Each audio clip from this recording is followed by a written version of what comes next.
This is why they want this to be a forever war. And trust me, it has nothing to do with defending democracy. Let's talk about it.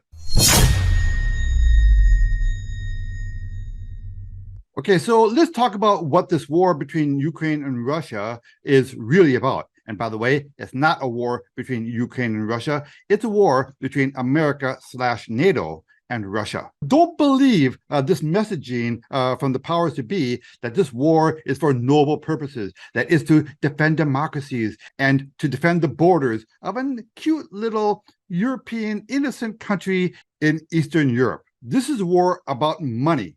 This is a war about money laundering, and a lot of people are getting rich off of this war.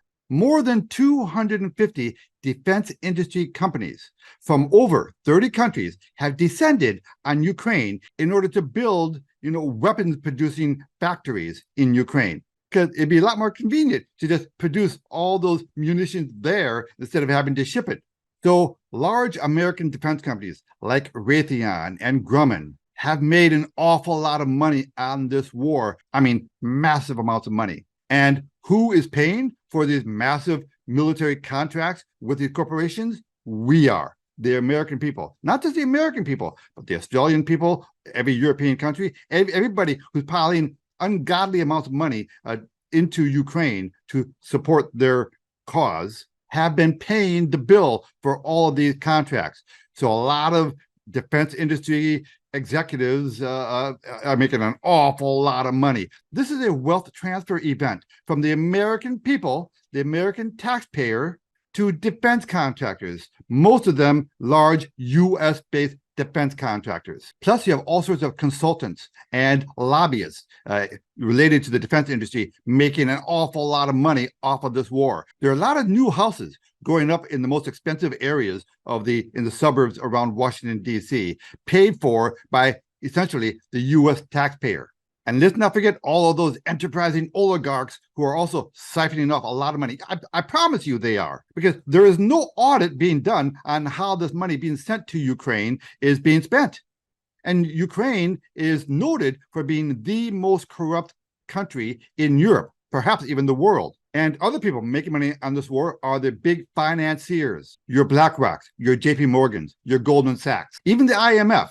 These people have pledged to put up an awful lot of money to rebuild Ukraine. So these companies are making money on both ends of this war. I mean, companies like BlackRock and State Street and Vanguard, these people own the vast majority of the shares in these large defense companies. These people are making money on the destruction of Ukraine, and then they're making money on the rebuilding of Ukraine. It's a pretty sweet gig if you can get it. And that is why they want this to be a forever war. They don't want it to end because they're making a lot of money. And the longer this drags on, the more money they're going to make. And if people have to die for the sake of their greed, so be it. Ukraine is running out of men.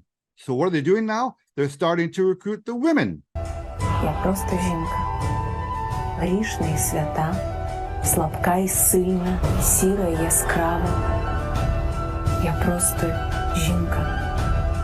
Просто жінка.